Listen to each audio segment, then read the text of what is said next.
The recording is on, and I'll go ahead and get us kicked off. So again, my name is Ashley Carson with Value Management Strategies. Really happy to be working with the Caltrans team. Again, we were there last year when we did the summit. And so just a couple of mechanics as we kind of move through this. I know we covered some of this. A recording is in process, and this will be posted to the Caltrans YouTube site likely early next week. And as we talked about, if you want to go ahead and test some of this, if you do have questions as we move through, we're going to try and consolidate those all for the end. But if you do want to log those as we go, feel free to add those to the Q&A so that we can look for those and respond to them at the end and have some discussion around those. And if you just have general comments that you want us to capture that you don't necessarily need a response to, we ask that you add those to the chat. So if you are having any trouble, like with your mobile devices or something, then I've made some notes on some folks that that we'll circle back with, and we'll just do a call out at the end as well, just to make extra sure. And then the email here, this is going to be for future comments if you want to jot this down. It's ct.public.information.v11@dot.ca.gov with the subject of Coronado Bridge. For now, in this meeting, we are hoping that we can capture everything here so that we can make sure that those get logged. So this would just be for future use. We're going to be asking most attendees to remain muted during this timeline as we get through so that we can capture that discussion and the questions at the end. So no other major mechanics as we move through. We did cover a lot of this, so I don't want to spend too much more time on that. For those of you who logged in early, really do appreciate it. So again, like we mentioned, there's quite a bit of just presentation of getting everyone back up to speed. The general flow of this, we're going to kind of talk about how we've gotten to where we are. So the journey to date, Stan Collins is here again with us to talk to us about deterrence and prevention. Wendy Dandino, our project engineer, will talk to us about some of the information gathering and concepts. And we've got Sam Lee from their environmental group who will talk about the path forward and mainly around the environmental process. And then Wendy will follow up with a little more information around the deterrent alternatives. And Chuck Gray will talk to us about the schedule, and we'll talk next steps and so forth. So we've got a pretty packed agenda for the next couple of hours. And I'm going to turn the floor over to Kari Dodd, who is going to introduce all of you so that you all know who we have with us this afternoon.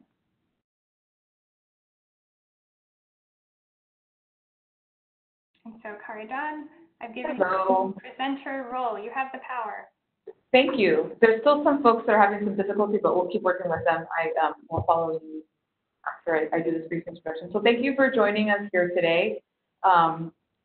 We start out by asking you to be patient with us. We're sort of all, like everyone, trying to keep up and learn as we push forward with all of our projects, including this one.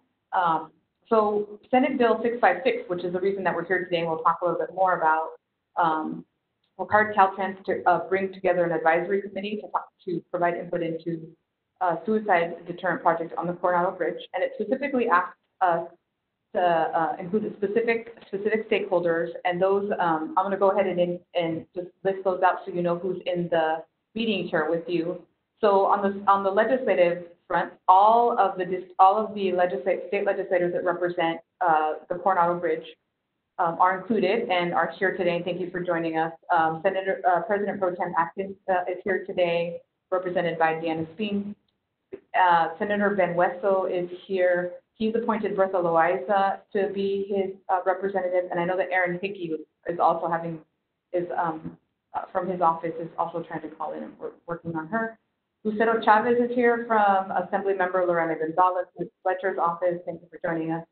And the stakeholder also includes Assembly Member Todd Gloria, and we'll be briefing him and his staff after this meeting. They're not able to participate today. And then the County of San Diego the Supervisor Greg Cox from District 1 is represented today by Marvin Mayorga. For the City of San Diego, Mayor Kevin Faulkner is represented on the committee by Conrad Ware. Councilmember Vivian Moreno by Eddie Padilla. From the City of Coronado, the Mayor Bailey is on the line. I saw him. I know we didn't hear him, but I know he's there. Thank you for joining us. Senate Bill 656 also asks us to appoint a suicide prevention or mental health advocate. Heather Aston is here with us today, and so is Jenny Palomino from the San Diego County Suicide Prevention Coalition. Legislation also asks us to convene a resident from the city of Coronado and the city of San Diego. The city of San Diego is represented today by Raquel Marquez Madden, thank you, and Rhonda Haston from the city of Coronado. In addition, Senate Bill 656 gave Caltrans the ability to add more folks to this committee, and so what Caltrans did is we added all of the first responders who respond to suicide on the bridge, and also all agencies that have some jurisdiction over the bridge or under the bridge. And those are the U.S. Coast Guard, Commander Ron Caputo, the U.S. Navy, represented by Anna Shepard, the California Highway Patrol, Lieutenant McNamara is on, he's having some sound issues. We're working on that. The Coronado Police Department, represented by Captain Jesus Ochoa. The San Diego Police Department, today represented by Lieutenant Jason Whedon. I hope he's on. Oh, excellent, he's on. The San Diego Harbor Police Department, Assistant Chief Kirk Nichols. Coronado Fire Rescue, Battalion Chief Jason Summers. San Diego Fire Rescue, Deputy Fire Chief Stephen Lozano. And then moving on to agencies that have some jurisdiction or interest and special relationship with the bridge. The California Coastal Commission, represented by Kanani Leslie. Save Our Heritage Organization, I believe Amy is here today. And then UCSD Health, I know Dr. Amy Liebert is on the line as well. I think that is everyone that is convened here today. Thank you for joining us, and if you have any questions, we're here to help you out. Have a little patience with us. Thank you. Great, and so the Caltrans team that we have with us and the primary speakers, next will be the Acting District Director, Gustavo Gallardo, who will kick us off. We've also got Ross Cacker, the District Division Chief of Design, Bruce April from Environmental, Wendy Dandino, as I mentioned, the project engineer.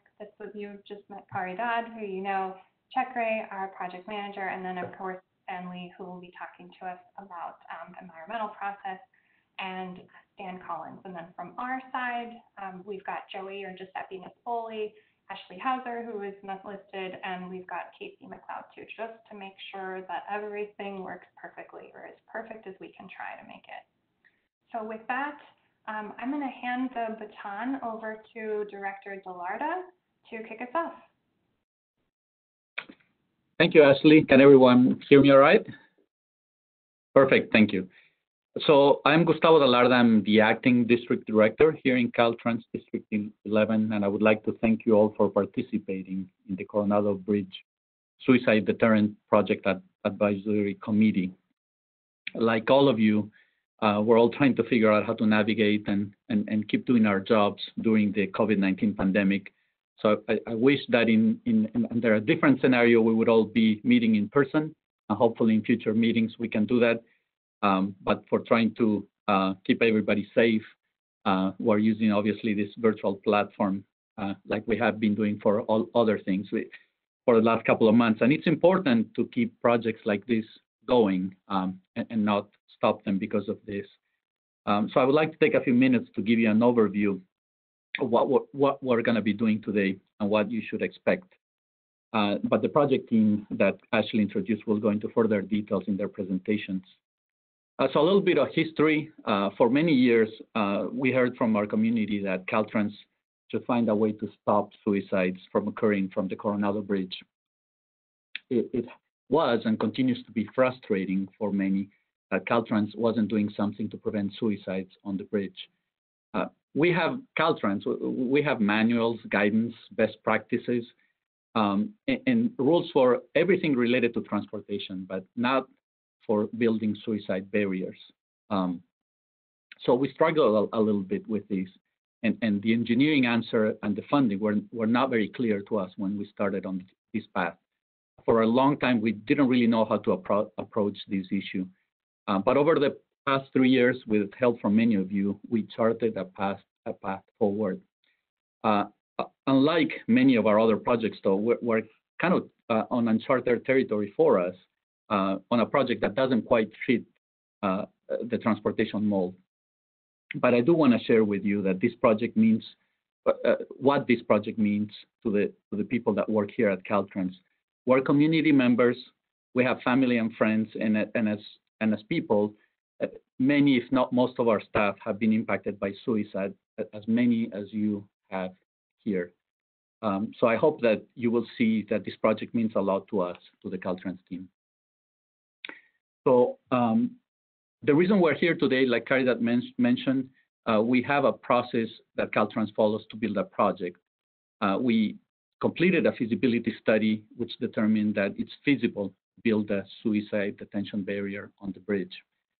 And to get Caltrans to the next stage, which is the environmental phase, which we're in right now, we received extraordinary support from our state legislators. Senate President Pro Tem Tony Atkins, Senator Ben Hueso, Assembly members Lorena Gonzalez Fletcher, and Assembly member Todd Gloria. So thank you, Diana, Bertha, Lucero, and Stephen. Please thank your bosses for all of their support. And also thank you to the County of San Diego, the City of San Diego, and the City of Coronado. Mayor Bailey, thank you for being here. And thank you, Marvin, Conrad, and Eddie as well. So the environmental process that you all are probably familiar with, also known as CEQA on the state side and NEPA on the federal side, is the public engagement process. State and federal law requires us to get input from our community in order to select an alternative to move forward to design, build, and fund the project. But in addition to CEQA and NEPA, we're here today to begin a series of meetings that were required by Senate Bill 756, which was authored by Senator Ben Hueso. SB 656, like Caridad mentioned, requires Caltrans to convene an advisory committee to provide input into the selection of a physical suicide deterrent system for this bridge. The advisory committee will meet in parallel with the CEQA and NEPA process. All of the written input from the advisory committee will be included in the environmental process and the environmental document. Caltrans, after studying all of the environmental, biological, historical, and visual impacts and determine a cost as well, will select a preferred alternative with input from the public, from the advisory committee, and all of the regulatory agencies that oversee this bridge. This decision-making process is required by CEQA and NEPA. Once we receive approval from the regulatory agencies and we also get funding, we can design and actually build a project. We estimate that from the beginning of the feasibility study to having actually a project built, it could take up to 10 years. And let's realize that we are basically in year 3 right now. So this advisory committee will meet 5 times over the next 3 years. We ask that you or your agency commit to be engaged during this time. We will meet probably 1 more time this year, twice in 2021, and 1 more time in 2022. The next meeting this year will likely be this summer when we also conduct a public scoping meeting. So I'd like to leave it at that because we have a really packed agenda and a lot of information to share. But before we jump into the next topic, I'm available if there are any, maybe a question or two or any other concerns or comments before we get going. So I'd like to open it up. Okay, absolutely. So if anyone, I guess now would be a great time if you want to put your hand up or something, if you do have a question for Director DeLardo. Or you're also welcome to throw it into the Q&A. I'm going to keep scrolling to see if I see anything. Nothing immediate. So we'll give it maybe just a couple of seconds, Gustavo. See if anything comes up. Not seeing anything. All right. Thank you, Ashley. If anything comes up, I'll be here for the rest of the meeting. Absolutely. Okay. Thank you so much. Thank you all again for your time. Okay. With that, We're going to invite our first speaker, Stan Collins, to the floor. And Stan, you have the ball, sir. All right, great. And how am I coming through? Loud and clear? Perfect. Perfect. Thank you, Gustavo, and thank you for the invitation to be part of this event today. So my name is Stan Collins. I'm a suicide prevention specialist.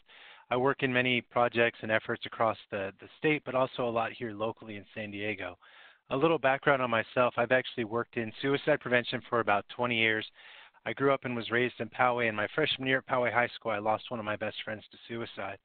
Now, obviously, times have changed, and conversations like this weren't happening back then. But one of the things that I walked away with from that experience and then the experience of bringing a suicide prevention program to my high school is that I really spent a lot of my time in focusing on empowerment and demystifying suicide. And one of the ways that we do that is by providing the language and the messaging on how to have open and critical conversations about suicide and suicide prevention. So a portion of my presentation today will focus on giving us the words and some context on the messages. I will also spend a little bit of time on what we refer to as means safety, also known as reducing access to lethal means or restricting access to lethal means. But if I could share one message as we go into this day, number one, I want to reiterate what Gustavo said, which is that many of us have been impacted by suicide. Suicide prevention is something that is near and dear to my heart. And if at any time during the presentation or the conversation today emotions rise to the surface for you, please feel free to reach out to me via the chat or the question and answer. We also have other members of the Suicide Prevention Council here today that are happy to support you. And through my presentation, I'll also let you know how to contact the San Diego County Access and Crisis Line. But again, if there was one message I could get across, it's that the power to prevent suicide resides in each of us, and that suicide is not about convincing somebody not to die. It's about helping them find their reasons for living. And I hope you'll walk away with some of that hope today. So with that, one of the things that I have come to understand when it comes to suicide prevention is that when you reduce suicide down to its two most basic factors, it's about pain and hope. And that many suicides happen when pain outweighs hope. And so in that moment when you're talking to somebody or you're working with somebody, what can we do to instill a little bit more hope in them? What can we do to reduce a little bit of that pain? And we're going to talk a little bit later. We're going to leave you with some of the skills and where to get more information on how to engage someone on a conversation about suicide, how to recognize warning signs, and again, what those crisis resources are. I also have a saying that goes, when you speak the name of the beast, it will retreat. And only by having conversations like we're having here today and having throughout the rest of San Diego will we ever hope to prevent suicide.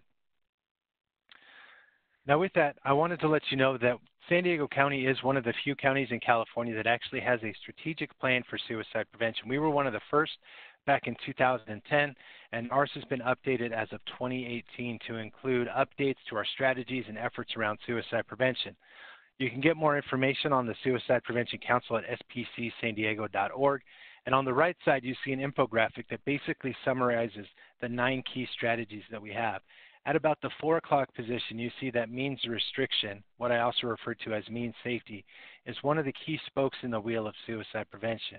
Now, one thing I want to make clear is that we at the Suicide Prevention Council, or across the field of suicide prevention, the barrier on the Coronado Bridge is not the end-all, be-all to all efforts in suicide prevention. There are many other projects that we are working at. There are also many other projects within the idea of means safety. We have a firearm suicide prevention campaign that is also active in San Diego today. But I just wanted to provide a little bit of context that there are a lot of other efforts going on. And again, to learn more, go to spcsandiego.org. But first, I want to jump in and talk a little bit about effective messaging for suicide prevention.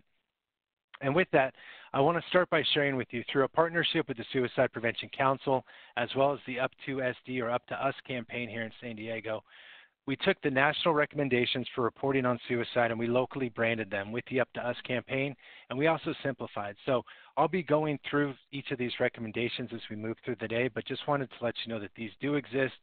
They're a quick reference for you, and you can find them on the Up to Us page under Resources for Media. Now, first we have to start with the words that we use to talk about an issue so that we can more critically think about it. Now, the most common term that you will hear people refer to is that when someone has died by suicide, that individual committed suicide. But just a little word association game to play there at home is, what other actions do we commit? We commit and fill in the blank. You probably thought we commit crime, we commit sin, we commit treason, adultery, perjury, a lot of negative actions. But we also commit to our friendships and our relationships. You committed to being here and present at this meeting. And so we commit to a lot of positive things, but that term committed has a very negative connotation. And so instead of using the term committed suicide, what we want folks to do is we actually want them to use the term died by suicide, died of suicide, or took their own life. You might also hear the term suicided. Now on the flip of that, when we refer to suicide attempts, you will hear people say that it was a successful attempt or an unsuccessful attempt. But when you break that down, a successful attempt means the person has died, and an unsuccessful attempt means that the person has lived. So there's really no appropriate way to integrate the word success. And so we just want to remove both of those. And so really, we just want people to refer to actions or incidents as a death by suicide or an attempted suicide. And what that does, it's very clear what those two incidents mean, and also it takes the stigma and the shame and the bias. Because when we think about the term committed, when we associate that with crime or sin, there's a stigma that goes along with that. There's a prejudice that comes with that. So we just want to be careful. I also want to say, ask that we try to use these terms today, but no one will be attacked or jumped on if this is still part of our terminology and words that we use. But just wanted to throw it out there as a reference for you as well. So what causes suicide? A lot of times we want to point to one event, one incident, one factor that is the quote-unquote cause of suicide. For youth, we often point to social media or bullying or breakups. In adulthood, we talk about financial issues or divorce, health-related issues. But it's never, if ever, one thing that causes suicide. And the analogy or the metaphor that I use for this is the game Jenga. So on the screen you see the Jenga blocks, and if you're not familiar with the game Jenga, it's a board game, and you stack up the blocks and people slide out a block, and eventually somebody will pull out a block that causes the entire tower to fall. And so that person has lost because that one block caused the tower to fall. Now, using this game as a metaphor for suicide, it's not that one block that caused the entire tower to fall, right? It was all those other pieces that got pulled out along the way that made the infrastructure less stable and less secure and less sturdy for that next piece, that next life event to occur. And so we can't always prevent bad things from happening in people's lives. But what we can do is recognize when those bad things happen and work to make people more resilient so that their own mental health infrastructure is sturdy and prepared and resilient to deal with whatever comes along next. And so as we talk about suicide, we want to be cautious not to ever point to one thing. And I'll get a little bit more in depth about that here in just a moment. And the reason why this all matters is because in the suicide prevention field, there are two impacts that we have from messaging, one good and one bad. And the bad is known as the Virtue effect. And the Virtue effect basically says that when we have negative messages about suicide, we will have negative outcomes, including greater suicide attempts and therefore more suicide deaths. On the flip side, we have what's known as the Papageno effect. And the Papageno effect basically says that when we have positive messages, we will have positive outcomes. Now, messaging does not cause suicide by any means. But what it can do is when we have negative messaging, someone who's vulnerable, who's already having thoughts of suicide, might get closer to making an attempt. It might remove some of their protective factors. Whereas on the Papageno side of things, the positive messaging, when we're talking about suicide prevention, we're putting out messages.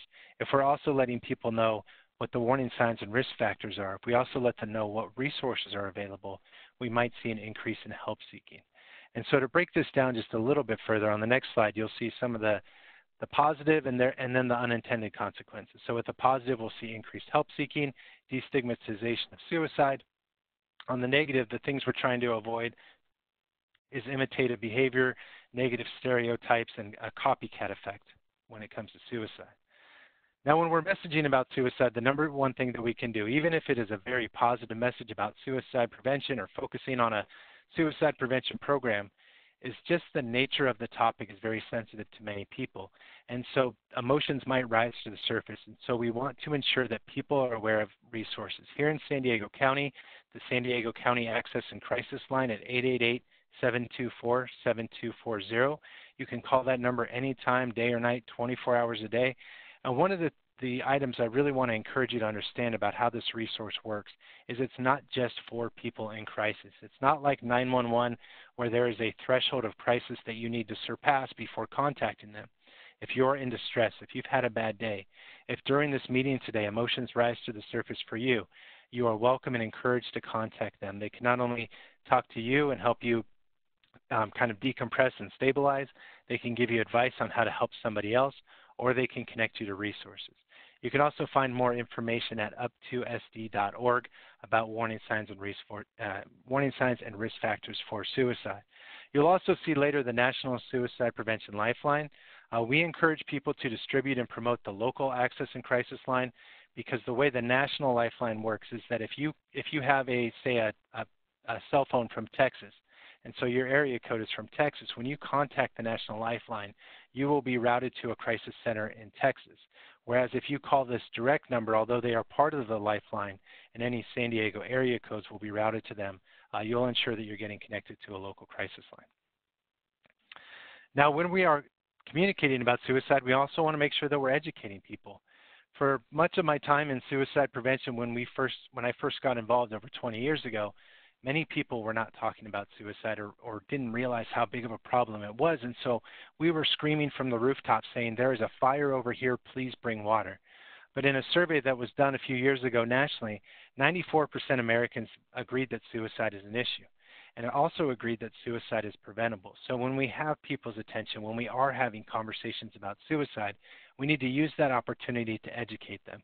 If we only have their attention for a few precious moments, let's not waste that time convincing something that they already agree with, and let's make sure that we're educating them about the warning signs that suicide can be prevented and that the resources are available. We want to avoid normalizing statements. We will often hear statements such as 22 veterans a day die by suicide, or LGBTQ youth are 3 to 4 times more likely to die by suicide. We'll hear statements such as every 40 seconds somebody attempts, or every 17 minutes somebody dies. And these are very dangerous statements. The 22 veterans a day was a call to action for us as a community to make sure that the VA and our supports for military and veterans and their families were fully funded and supported. But what if I'm that veteran walking down the hallway who's having thoughts of suicide, and I see a poster that says 22 people just like me are going to die today? That might inadvertently remove a protective factor and normalize suicide to me. So we want to avoid those statements. And rather than normalizing suicide, I would say, well, last year we had over 200,000 calls in California to the National Suicide Prevention Lifeline. And now what I'm doing is I'm normalizing help seeking instead of normalizing suicide. Now, this one is very tricky, especially given the context of today's conversation. But when we talk about suicide, the conversation, may want to limit how much we talk about the methods. Now, with this conversation today, it's at the center of it, so we can't avoid it. But if we are going to get into conversations about methods, we want to make sure, again, that we are following the other messaging recommendations, and we want to make sure that there's value to that as part of the conversation, that we're not using it to glamorize or glorify or sensationalize suicide. Anthony Bourdain, as you see on the screen, when he died by suicide, the reporting about his death was one of the more responsible. The detailed descriptions of the manner in which he died were more limited than some of the other celebrities, such as Robin Williams. And this goes back to that point I was making earlier about Django. We want to avoid oversimplifying the cause of suicide. There is no direct causation from one event to another. There is no direct causation from a breakup to a suicide attempt. Most people who go through breakups or divorce, lose their job, or have financial issues will not think about suicide. And again, we want to make sure that we're not removing a protective factor for someone who might identify with the victim who has died by suicide. So that was a very quick, brief overview about messaging around suicide. But again, I hope that it will give you a little bit more comfort and clarity as we're having conversations about suicide and suicide prevention today. Now what I want to do, though, is switch gears and spend a little bit of time talking to you about means safety for suicide prevention. So means safety refers to steps that we take to reduce access to lethal means or restrict access to lethal means for individuals who are having thoughts of suicide. Now, a lot of the work that we've done in suicide prevention over the years focuses on why people die by suicide. And I know when my friend Jesse died, one of the things I really wanted to answer, and I still sometimes ask this question, is why? What chose him to end his life? How did he get that sad and lonely? Why didn't he come to me? What is the why in his story? But when it comes to means safety, what we need to do is redirect it and understand that how someone makes a suicide attempt is perhaps the biggest indicator of whether or not that individual will have a lethal attempt or whether or not they will live through that attempt. For more information on means safety, you can go to meansmatter.org. That's been one of the guiding entities pushing for information and resources around means safety. Now, to break this down a little bit, one of the kind of kickbacks that people will always say when we talk about means safety is, well, won't they just find another way? If we put a barrier on the bridge, won't they just go get a firearm? If we take away the firearm, won't they just go get some medications? If we take away the medications, won't they? And again, we kick the can down the road. But there have been numerous studies around the world that have shown that substitution for means or methods on a suicide attempt, for one, it doesn't happen very often. Most people are very tied to that one mean or method. But what we also know is that if substitution of means or methods does occur, that substitution will probably result in a less lethal attempt. So the effectiveness of reducing access to lethal means has been demonstrated time again in numerous studies, again, across countries and in multiple cultural impacts as well. So what is means safety? One of the things to understand is that intent to die, or the level of intent to die, does not determine which means or methods somebody uses for suicide. One might argue, well, that if firearms are more lethal and an overdose is less lethal, doesn't somebody who makes an attempt using a firearm, don't they have a greater intent or desire to die? And the research shows us that that's not true. The choice of means or method is individualized. Many people are tied to an image in their head of what their suicide attempt might look like and not necessarily make the connection about one being more lethal than another. That being said, the manner in which somebody chooses to attempt suicide has a huge impact, as I noted. For example, firearm suicide deaths, about 85 to 90% of firearm suicide attempts are lethal, as opposed to almost the inverse on an overdose, where less than 5% of those suicide attempts are lethal. So again, if two individuals, one chooses firearms and one chooses an overdose, likely to have very different outcomes from those two attempts. And perhaps one of the most important things to remember, and this is something that we share throughout the suicide prevention community, is that 90% of people who attempt suicide will not go on to die by suicide in their lifetime. So because someone makes a suicide attempt does not mean they will be forever fragile or they will forever be at risk of suicide. In fact, 70% of people who make a suicide attempt will not go on to attempt suicide again at all in their lifetime. But 90% will not go on to die by suicide throughout their life. And again, numerous studies have demonstrated a lack of substitution when it comes to means and methods. So when we look at injury prevention in general, some of the lessons that we can learn. What can we do to primary prevention for suicide? We can prevent the incident from occurring in the first place. A barrier is potentially one of those options as we look at a bridge. When it comes to firearms, getting the firearms out of the home until the distress and the crisis resolves.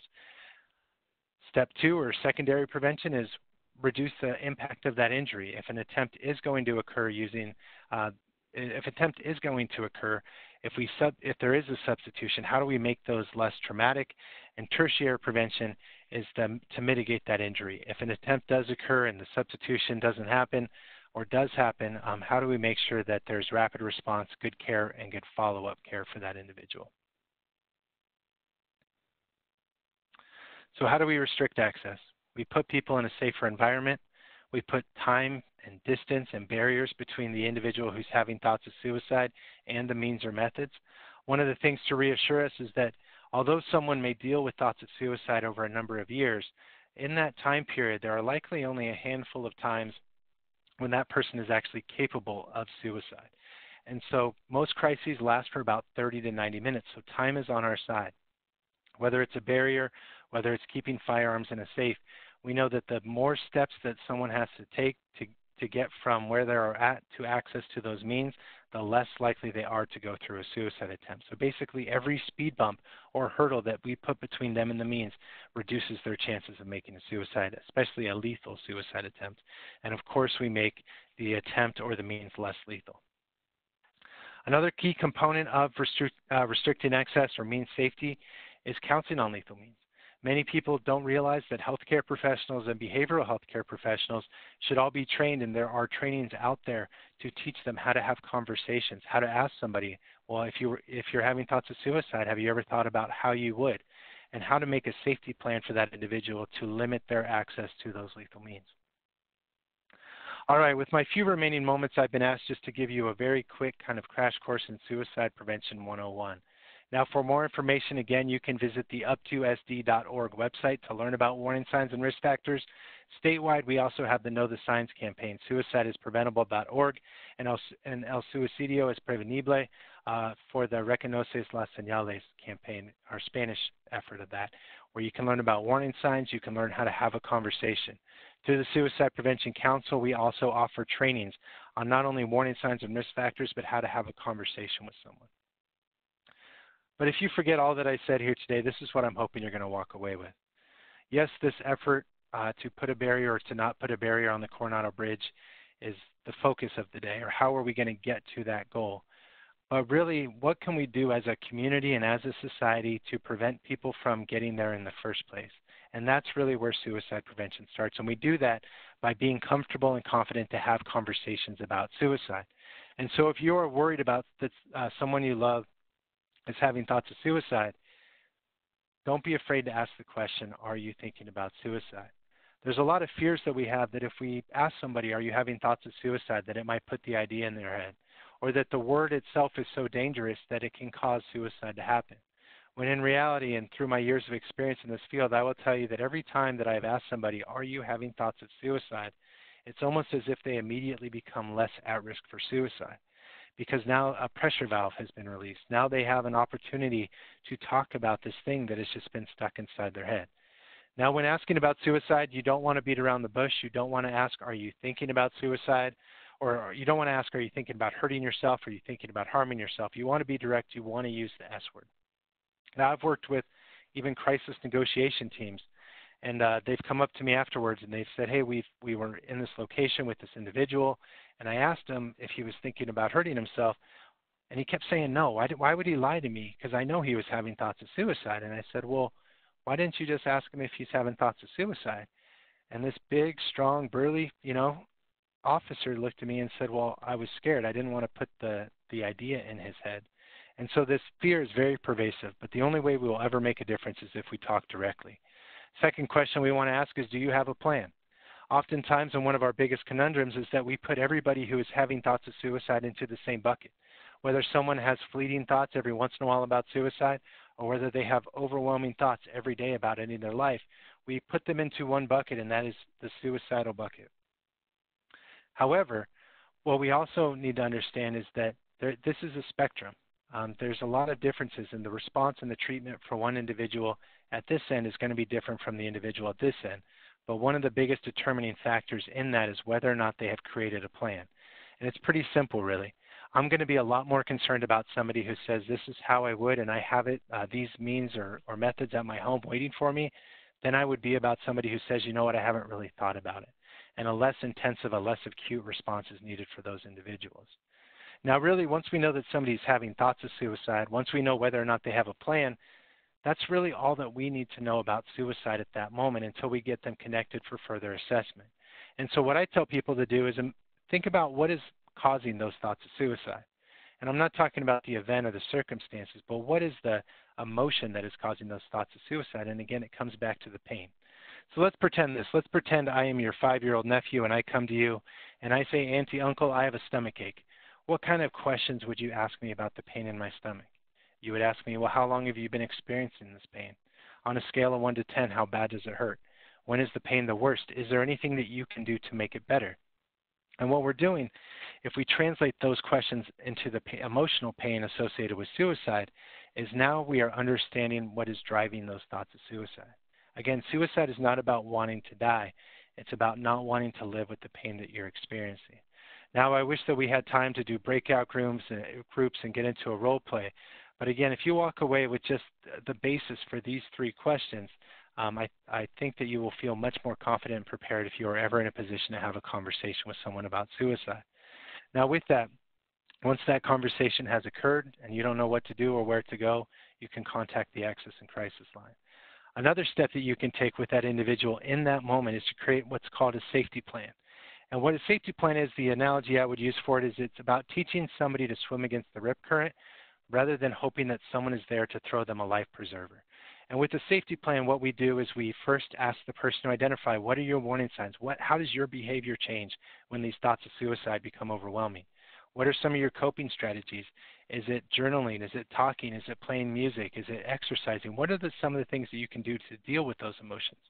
If that's still not enough, who are some of the people or activities or places that you can engage with that might distract you and break that record of those thoughts in your head?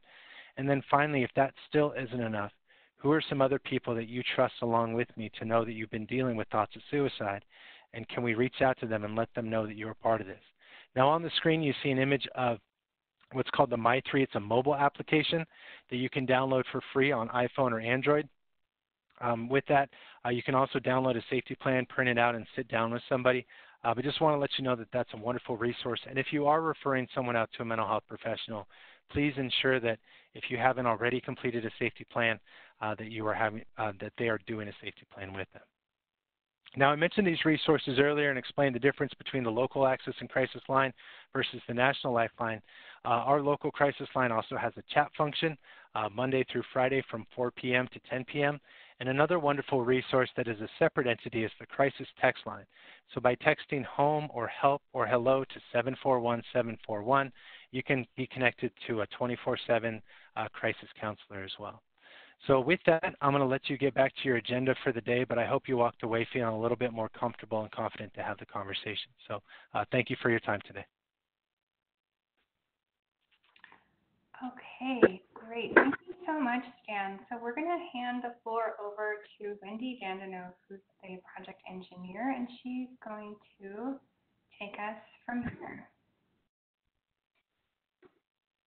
Okay, great. It looks like I've got control and you can hear me? Yep, we're great. Okay, great. Thanks, Ashley. Good afternoon, everyone. My name is Wendy Dandino, and I'm the project engineer, and I'm fortunate to know many of you from previous meetings that we've had on this project. And if you're new to the project with us here today, welcome, and I'm looking forward to meeting you when we can all be together in person in the future. So thank you for being here with us today. I'm going to take a few minutes to briefly review some of the steps that we've taken to get us where we are now on the project.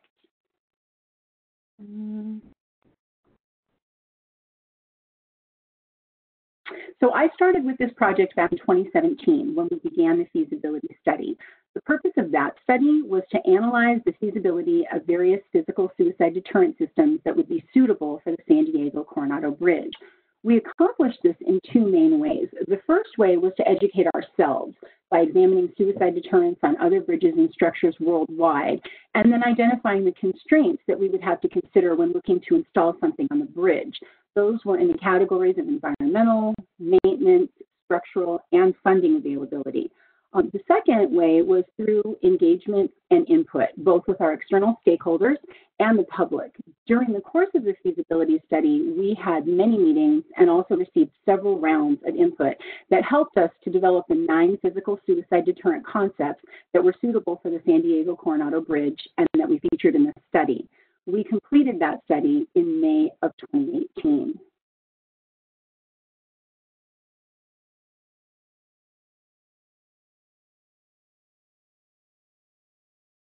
Including the input that we received in the feasibility study was a recommendation to install spikes on the bridge as a method for deterring suicide.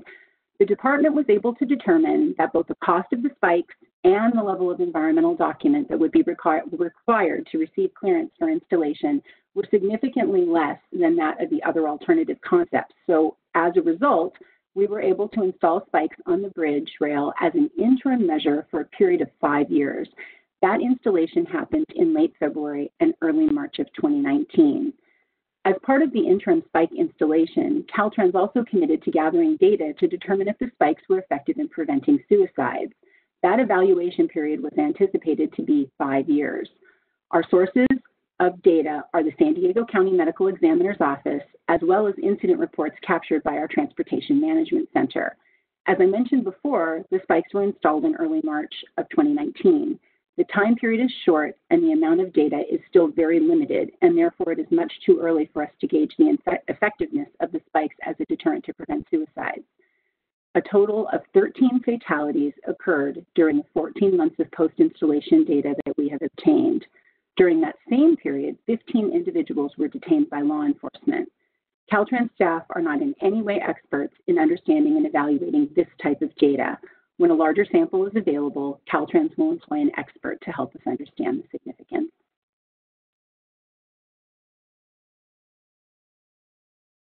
In April of 2019, we brought many of our external stakeholders and members of the Caltrans team together for a one-day workshop to examine the 9 physical build alternative concepts on the project.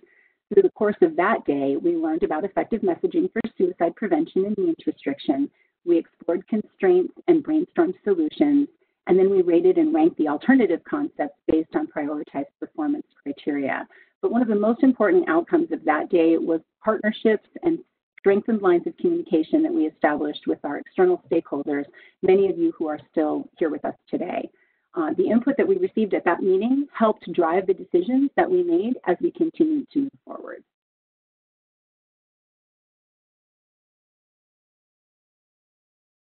In June of 2019, we completed the project initiation report, which identified the funding needs moving forward for this project into the next phase.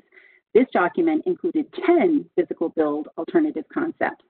We are now beginning the environmental phase, and Stanley will be going over the environmental process. Thank you. Okay, great. Thanks so much, Wendy. So we're going to pass the baton over to Stanley, who is going to talk to us about the environmental process. And just a reminder, if you have general comments, please feel free to enter those into the chat, and let's reserve the Q&A for questions that we'll want to discuss together when we get to that part. Okay, Sam, you have the floor. Hi, everyone. Can you guys hear me okay? Yep, we're good.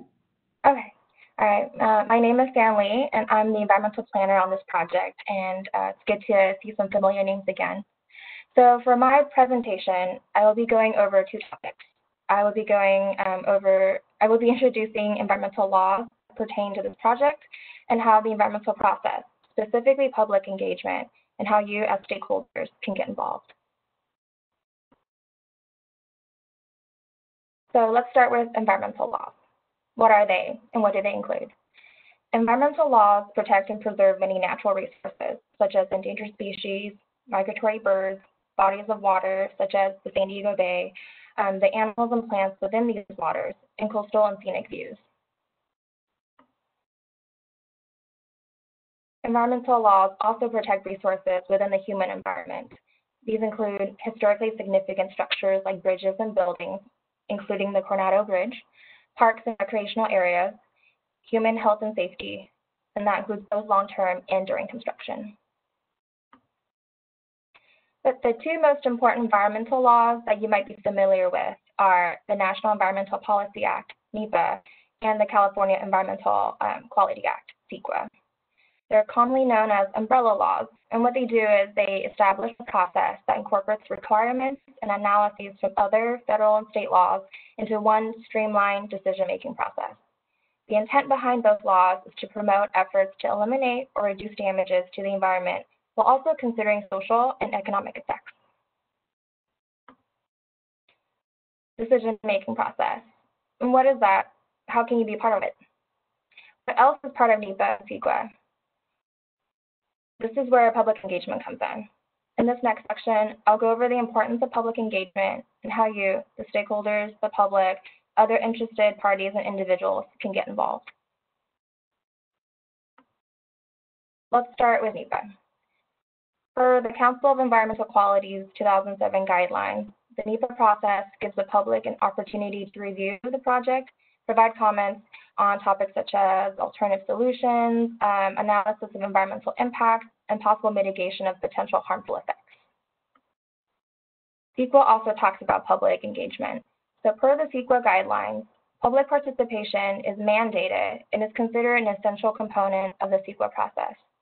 The Supreme Court of California noted that the public holds a privileged position in the CEQA process, And this is based on the belief that citizens can make important contributions to environmental protection and on the notions of democratic decision-making. The CEQA process compels an interactive process of assessing environmental impacts that's open to the public and have the flexibility to respond to unforeseen insights that emerge from the process. So to summarize, two major purposes in the environmental process are to encourage citizen involvement through public engagement and to collaboratively make better informed decisions regarding project impacts to the environment. So what does this look like and how can you be involved? Here we have a flowchart highlighting the key steps in the environmental process. As you can see at the gold star on the very left, we're still at the very beginning. And while public input is welcome at any time during the environmental process, there are two major opportunities that I want to go over for you to review the project and to provide comments. This includes the public scoping phase and the public review phase. So if you look on the first green circle on the very left, the scoping meeting is one of the first opportunities in the environmental process for the public and you guys to get involved. This meeting occurs during the public scoping phase, and during this time, the public can review preliminary project information, such as project description, proposed alternatives, potential environmental resources that may be impacted, and proposed technical studies. Comments received during this time will contribute to the preparation of the draft environmental document. So once the draft environmental document is finalized, this is when the public review phase begins. During this time, the public will be able to review and comment on the draft environmental document, and included are topics like purpose and need, proposed alternatives, existing conditions and constraints, impacts to environmental resources, and proposed mitigation. A public hearing also occurs during this time, and it's highlighted in the second green circle. During the hearing, everyone, including stakeholders like you, regulatory agencies, interested parties, and the general public, will have an opportunity to interactively engage with our team to learn more about the project, ask questions, and provide comments. Comments received during the public review period will be addressed in the final environmental document. The next step, as you can see here, in the environmental process will be the public scoping phase. This phase is a 30-day commenting period during which we will host a virtual scoping meeting. I also want to take some time to thank you all for the ongoing input and support you guys have given to this project so far. Comments we received so far from the feasibility study, initial outreach meetings like the charrette, they're important to us. And even though they're outside the environmental process, all of your input, your questions, your concerns, your ideas, they contribute to our decision-making process and the development of the environmental document. So thank you, and if you have any questions regarding the environmental process, please feel free to add them to the Q&A section, and we'll address them at the end of the presentation. Thank you. Okay, great. Thanks so much, San. And again, if you do have questions, we haven't seen much, but if you do have some and you want to log those in the Q&A, great. We are tracking just perfectly on time, and I'm actually a little ahead of the game. So we're going to hand the proverbial baton, the ball over to Chuck Gray, your project manager for the project. And let's see, you've got the control, Chuck. Thank you. Can everyone hear me? We're good. Great. Well, good afternoon, everyone. My name is Chuck Gray. I'm the Caltrans project manager. Today, I'll be going over the advisory committee meeting schedule with you. The advisory committee meeting schedule will run in parallel and in sync with the environmental schedule and process. We're planning to hold a total of 5 advisory committee meetings over the next 2 to 3 years. In order to make the most out of these meetings, the future meetings will be held around 3 key environmental milestones. More of that in just a few minutes. So where are we at? Today's kickoff meeting is summarized in the left column as we're convening here for the first time. As you know, we had to switch gears regarding our meeting environment to mitigate for the pandemic. We have just briefly touched on suicide prevention, where we have been, the environmental process, and after going over the schedule with you, we will provide a brief overview of the conceptual alternatives and the next steps. During this meeting, you're able to provide comments and submit questions. After today's kickoff meeting, the first key milestone in the environmental process is the filing and publication of the notice of preparation along with the 30-day public scoping period. This is shown in the middle column. You can provide written comments during the public scoping period, and you can also attend the virtual public scoping meeting that is tentatively scheduled to occur in the next few months. The next advisory committee meeting is planned to take place this summer and will occur shortly after the public scoping period has ended. This will allow us to review and present comments received during the public scoping period. At the second advisory committee meeting, we will also take a more in-depth look at the project constraints, considerations, and conceptual alternatives. At the second advisory committee meeting, you will also be able to provide comments and ask any questions that you may have.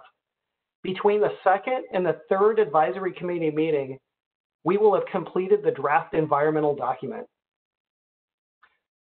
The third advisory committee meeting will take place in early 2021 at the time that the draft environmental document is publicly circulated, known as the public hearing period. This is the second key environmental milestone. You can continue to provide comments during the public hearing period, and you can also attend the public hearing meeting that is also scheduled to occur early next year. During the third advisory committee meeting, we will also be able to share preliminary engineering findings as well as environmental study results with you. It is at this time that we will have more information regarding impacts of each alternative. For example, we will know with a certain degree of confidence whether or not the existing concrete bridge rail can remain in place for each of the vertical deterrent alternatives. And just as the previous meetings, you will be able to provide input and ask any questions that you may have.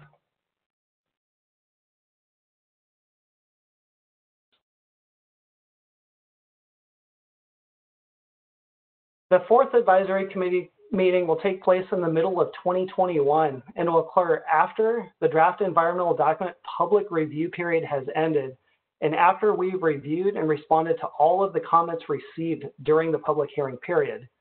This information will then be presented to the advisory committee. It is during the fourth meeting that the advisory committee will be able to provide any last input before Caltrans selects the preferred alternative. Moving to the middle column of the slide, after the fourth advisory committee meeting, Caltrans will select the preferred alternative. Caltrans' selection of the preferred alternative will take into account all public and stakeholder input that includes input from the advisory committee. The chosen alternative will best meet the project purpose and need while considering economic, operational, maintenance, and environmental factors. After the decision is made, we will share with the advisory committee which alternative was chosen. From there, we will continue working on the environmental document and coordinating with the regulatory agencies. Completion and approval of the final environmental document is the third key milestone. After the final environmental document is approved, we will meet with you one last time in the summer of 2022 to discuss next steps. Hopefully by this time, we will have identified future funding to keep this project moving forward. It is at this time that the advisory committee service will conclude.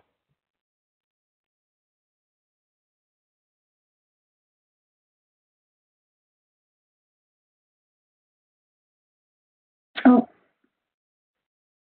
Ashley, you're muted. Oh, perfect example of facilitator fail. So Chuck, sounds like you're good. Wendy, passing the baton back over to you. I have been getting some questions about the slides, and we'd be pleased to send them to participants afterwards. We're also going to post the video as well, and we'll send a link. Great. Right, Okay. Wendy, you have the ball. Thank you. Thanks, Ashley. And I'm back, Wendy Dandino again, project engineer. So now I'm going to briefly present the 8 alternative concepts that we are currently considering in this phase. Many of them will be familiar from the feasibility study and the summit.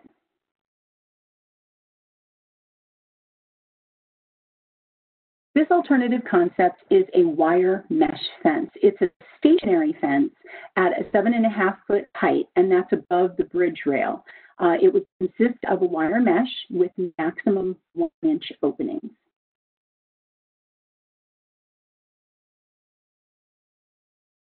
This next concept is a horizontal net. This is a flexible steel net installed a significant distance below the bridge deck and would extend out from the bridge structure.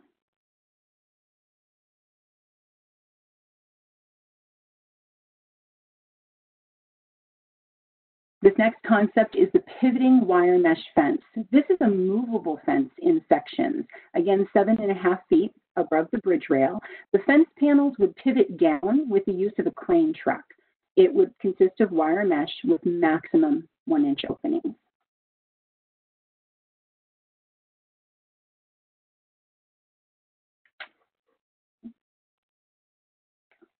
This is a sliding cable fence barrier.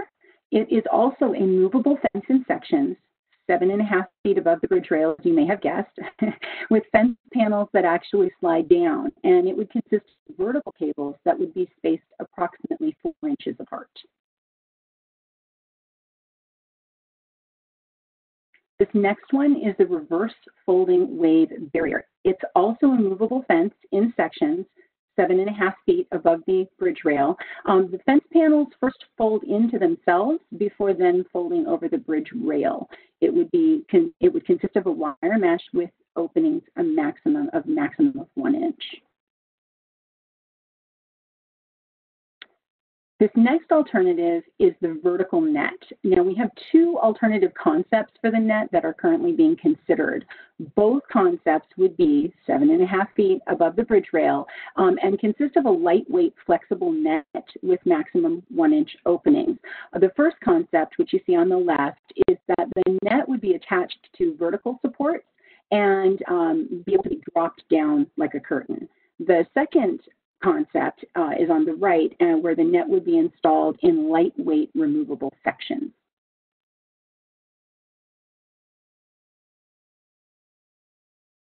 This alternative is the horizontal cable barrier. It is also a movable fence in sections that would be 7.5 feet above the bridge rail. These fence panels partially fold down, and it has horizontal cables that are spaced approximately 4 inches apart.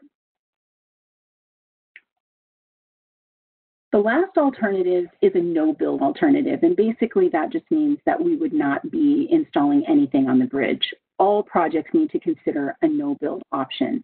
In this case, the no-build alternative may or may not include the spikes that are currently installed on the bridge rail. That depends on the timing and what is determined from the 5-year evaluation period of that project. So now I'm going to turn it back over to Chuck to talk about the next step. Thank you.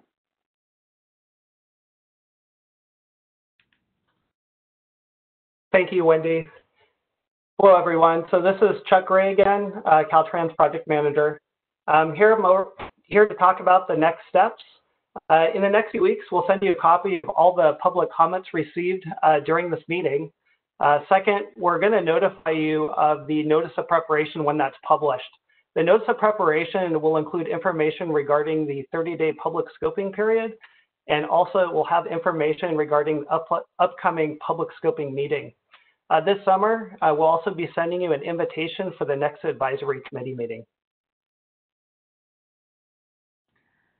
Okay, and we actually, it looks like we've been able to get through a lot of our presentations a lot faster than we had planned, and so that leaves a lot of time for Q&A, and so there's no rush.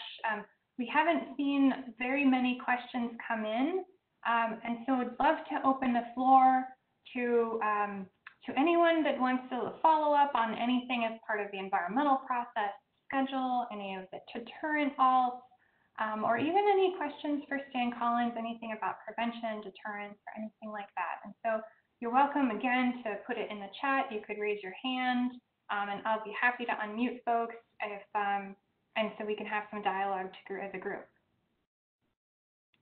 I'm waiting with bated breath to see what might be popping up.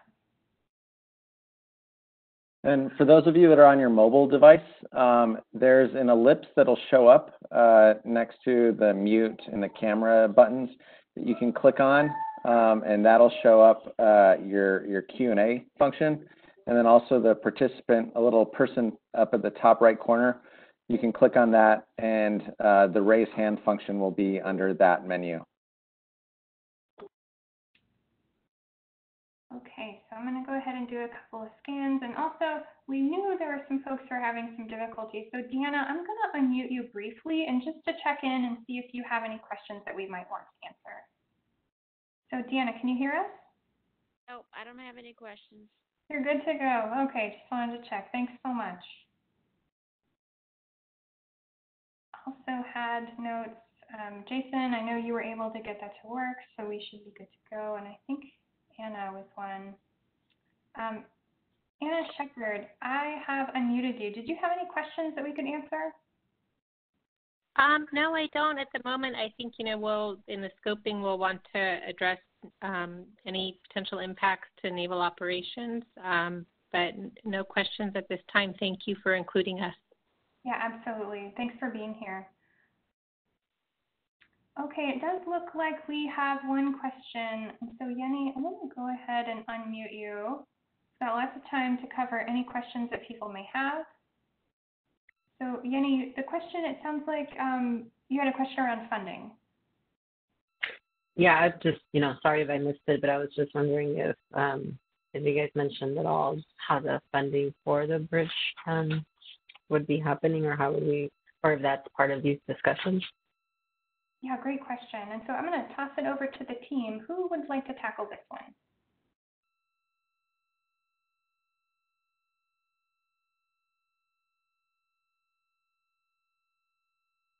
I can tackle it, Ashley. This is Gustavo. Thanks, Gustavo. So when it comes to funding, right now we have funds to complete the environmental studies. After the environmental document is done, we would need funding for the design and then ultimately the construction of the project. Those funds are not in place. But once we have a preferred alternative that is environmentally clear and permitted, we would know how much it costs, and then at that time we would seek those funds. So hopefully that answers your question. Okay, Yenny, any follow-ups, or did that clarify? No, that was it. Thank you. Okay, it looks like, all right, thanks so much. And I'm going to circle back up to Kanani. It looks like there was a message that we got through. And here you go. So Kanani, I'm going to unmute you so you can ask your question. Sorry, it's looking like it came to me privately. Kanani, can you hear us? Yeah, I was just wondering if you're aware of the port's plans. They have their fundraising to light the bridge with kind of an aesthetic, artistic light feature. And I was wondering if you guys have been coordinating with the port on that project and identified any concerns with it relating to this issue. Great question. Who on the team might want to try and tackle this one? This is Bruce April, Environmental. Do you hear me? Yeah, Bruce, do you want to turn your video on for us, sir? Oh, sure. That would be helpful. Thank you. Yes, we have been coordinating with the port on that, on their demonstration project, the first one and then the second one upcoming, mostly from a historic standpoint and an operational standpoint, and the way it's designed. At this time, we don't have a problem with it. So, yes, we have been in coordination with them. Okay, it seems like that project might attract people to the bridge, and so I was just wondering if it might counteract the whole purpose of this project, but maybe not. Well, we sure hope not. I mean, we just went through the 50th anniversary of the bridge. That was a lot of attention, and things were fairly calm. Hopefully it stays that way. So, I mean, we can just hope for the best, I guess.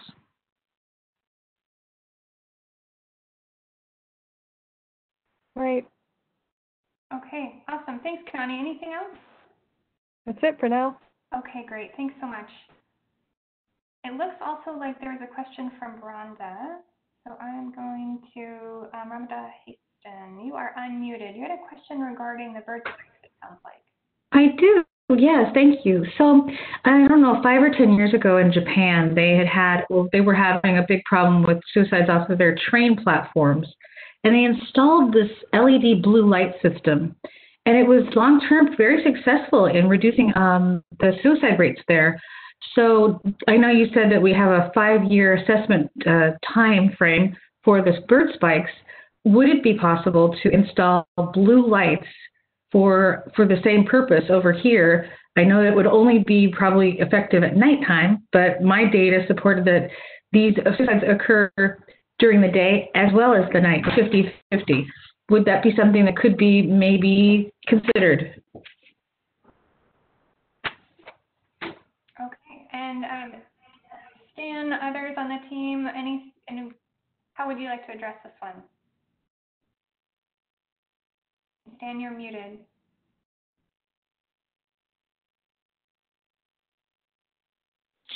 Apologies, I was double muted on my phone and on this.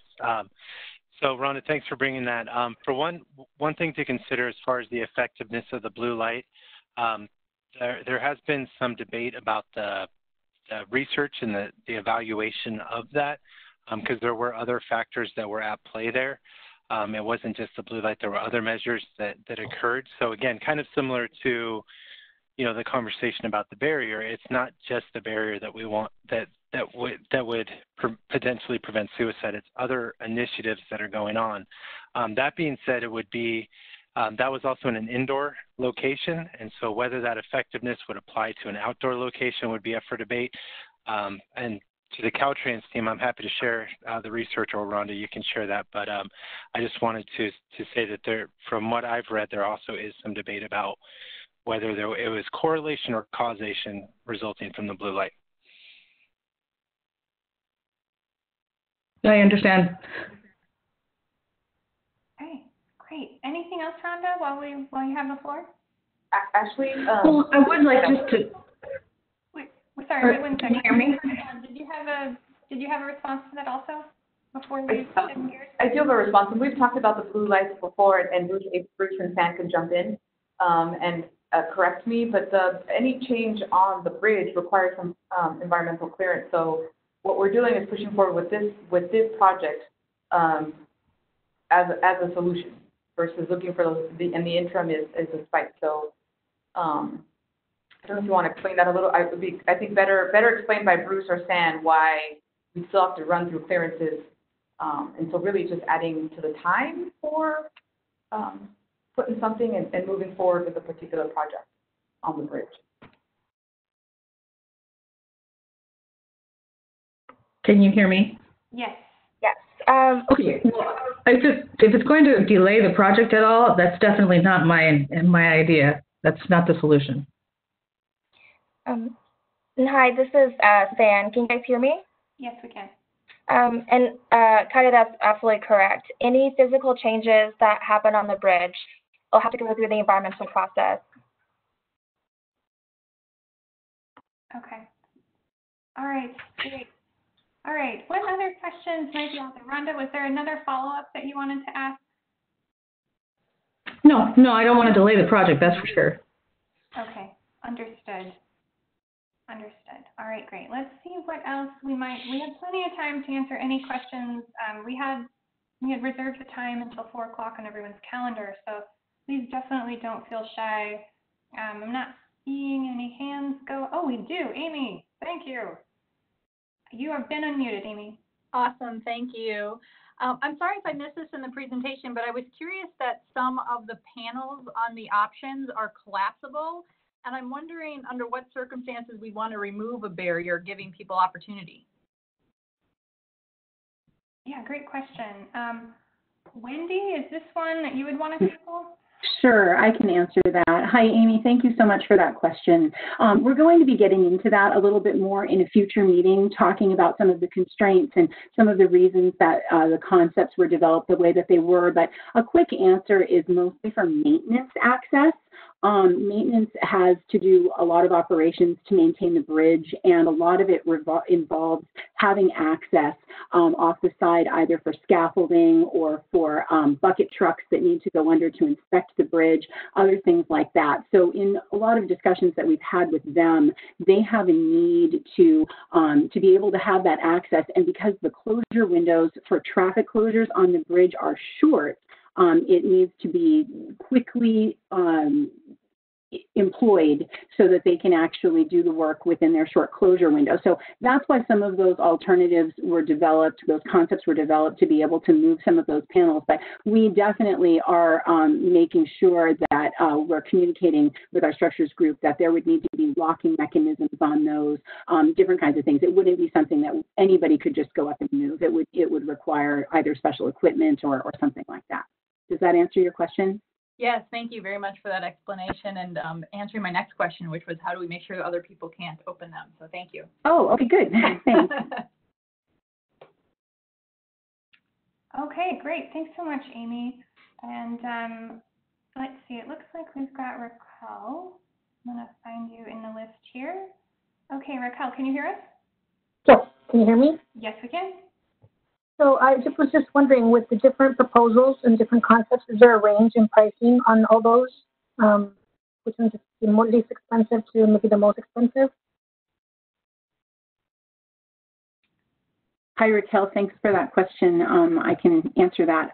So we definitely do have, there is a range in pricing, and some of them, it's quite a big range, actually, from what we've been told preliminarily from structures. But that is one of the pieces of information that they are refining for us. Oh, here, I'm going to go ahead and mute her. Go ahead, Wendy. Okay, thanks. So that's one of the pieces of information they're refining for us as we move forward. So we should have that information finalized, at least for the estimates for this phase, when we get to the draft environmental document. So that's something that we're definitely going to be going over in a future meeting because it is one of the considerations and one of the factors. Okay, fair enough. All right. Okay, Raquel, I'm going to try. Did that answer your question, Raquel? Yes, if we're going to get that later, that's fine. Okay. I was just wondering. Thank you so much. Yeah, absolutely. Absolutely. Okay, I'm going to see, looks like Amy, your hand is still up from last time, but okay. I know we had, Yenny, I'm going to unmute you. You had a couple of comments here, a couple of things, but not a question, but a comment on some of the discussion that we were having previously about lights and things. And so you've got the floor, Yenny. Thank you. I really was just saying that it would be good for Caltrans to make sure that there's tracking of the suicides, sort of a baseline and then an after these lights go on, because sort of hoping for the best is a little bit, I think that we can do a little bit more than that, at least with being able to track that data and see if it actually does make a difference, positive or negative. Because it will help inform this process, and this process seems to be at an earlier stage than that one. So just something to consider. Okay. Any thoughts from the team, any response that we might want to share before taking further questions? This is Bruce. Just regarding that last question, yes, we will be tracking the data because we'll have a date when the lights went in, and we're tracking attempts that we get, as we said, either through the medical examiner's office or through our traffic management center. So that'll all be tracked. Okay, great. Thanks so much, Bruce. And for our group, I think we're good. It seems like bandwidth is fine. I think you're welcome to keep your videos on. It might just help us as we kind of navigate through and capture any additional questions and so forth. So, Yenny, I'll go ahead and mute you. Annie, I don't see any additional hands, and I haven't seen anything else. Joey, is there anything that I may have missed in the chat or in the Q&A that you flagged that maybe I haven't? No other questions came up. Yenny added a comment just regarding the lights and tracking that as well. So you've already touched on that. So nothing else has popped up yet. Okay. All right. Well, I'm sure no one will be mad if we give you 30 minutes of your day back. But Stephen, looks like we've got a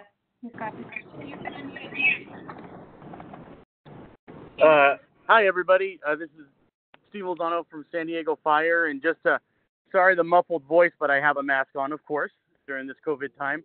But just to put a currency to this topic, On May 18th at approximately 1400 hours, we had a young lady attempt to jump off the Coronado Bridge recently, and our technical and she happened to land on some scaffolding that was on the bridge for maintenance or for paint. But our technical rescue team, as well as Coronado Fire and other elements of the San Diego Fire Department and other police agencies, were able to deploy lines or a rescue system and actually rescue the young lady. But I just wanted to put that in context of how important this project is, and this group is working together to do something to try to help some people and to curb this issue. So that's all. I just wanted to add a little bit of currency to the topic.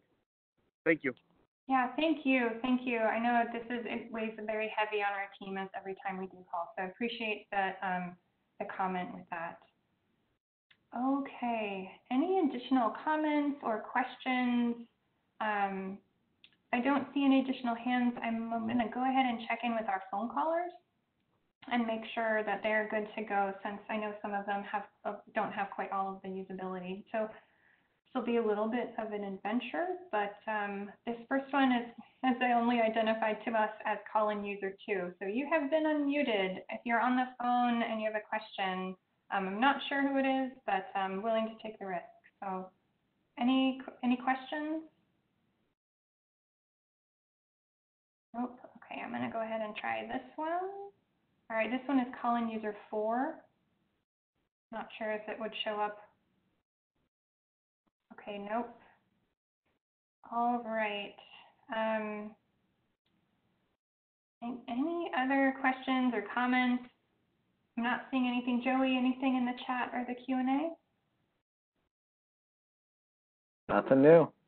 Nothing new. Okay.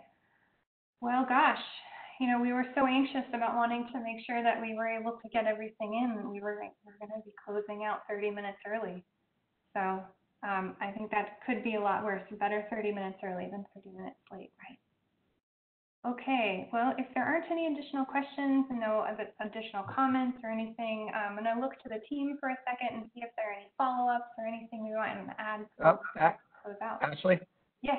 It looks like Heather and Anna just popped up 2 questions. It did. Oh, okay. All right, so Anna, I'm going to unmute you again. Can you hear us, Anna? Oh, it looks like she just needs to leave early. All right, and then Heather is saying thank you. So let's see if I can navigate to Heather really fast. All right, Heather. Heather, you have been unmuted. Oh, I'm sorry. I just wanted to say thank you. It sounded like you're wrapping everything up, so I just want to say, 1,000 thank yous to everyone. This is such an amazing project, and I think it's really going to be helpful and save a lot of lives, so thank you. Yeah, thank you. Thanks for being here. Absolutely. And any additional words from the team that we might want to share before we start our closeout process? Nope, not seeing any faces. Just really gratitude to everybody for being here and participating in this. I know it takes a lot of everybody's time, and we just really appreciate that everybody finds this to be an important project as well. And so we really value your time and your input. So thank you. Great. Yes, we absolutely do. We thank for everyone's patience as well. When we started this process, we fully intended on having this in person, similar to what we did last year, and obviously, it just wasn't the right call to make, and so we shifted gears, and we needed a little time to get there, but we got ramped up to do this, to bring this here, so we make sure that we remain engaged with everyone. And this is Bruce, and I second that. This is our first virtual meeting, so thanks for sticking with us and putting up with it. The team did a lot of work on this, and I really appreciate that. And as Gustavo said in the beginning, we all think this is a very important project, very kind of unusual project for us, but we're here to get it done. So thank you all. Right. And of course, from the bottom of our hearts as a team, we're so thankful for everyone to remain safe, and we wish you all that you and yours, your teams, your families, everyone remains healthy. And we just want to close out with a final thank you from the team and a reminder, really, of I think we all know why we're here, and we wanted to leave you with a couple things. I'm going to invite Stan back up, and Gustavo possibly, if he wants to say a few things, and Ross Cather, and really anyone on the team if they want to share anything. But wanted to leave you with some of these phone numbers so that if you do know someone in crisis, you've got this at the ready, and and you're prepared in order to help. Yeah, I'd be happy to. Oh, go ahead, Gustavo, please. No, go ahead. Oh, no, I'll defer to you, my friend. I just wanted to thank the team and our fearless facilitator, Ashley, and wish everyone to stay safe and healthy through this time. Thank you. Thank you. And, as we're talking about this project and the timelines, I just wanted to close out. Again, you see the resources on the screen. The most important thing we can do to prevent suicide is to prevent people from ever getting to that place in the first place. So especially during these times where our connectedness is limited, making sure that we are first aware of the warning signs, what they are, staying connected, ensuring the people in our lives are resilient, and just creating that space, even, regardless of whether or not a bridge barrier is there. Once someone has gotten to a place where they are moving towards a suicide attempt, the pain and the suffering that they have endured up until that point is so overwhelming. So what can we do, and how can we stay engaged in the people in our lives? How can we also challenge ourselves that if we're going through a tough time, to not be afraid to open up and say that we are having thoughts of suicide? People on this call, people in your lives, may be struggling with these thoughts right now. And the best thing that you can do to prevent suicide is to address it early, to address it often, and to address it honestly. So again, I hope you took some wisdom away from the conversation we had earlier. And for more information, again, you can see the resources that can help guide you, or visit up to SD, because it truly is up to us to prevent suicide. So thank you for your time today. Okay, and just do maybe a group final thank you. Thank you all for being there. Thank you for joining us today. And so I'm going to go ahead and unmute everyone to just do one final thank you as we close out this afternoon. And hopefully you'll find something to do with the next 30 minutes in your calendar. I know everyone's so incredibly busy. So, all right, so you've all been unmuted. Thank you again, everyone, so much. Thank you all. Thank you. Thank you. Thank you. Thank you. Stay safe. We'll be sending out the slides as promised, and then we'll send a link next week with a posted video if you want to share it. All right, everyone, take care and stay safe out there. You too. Thank you. Ya acabó.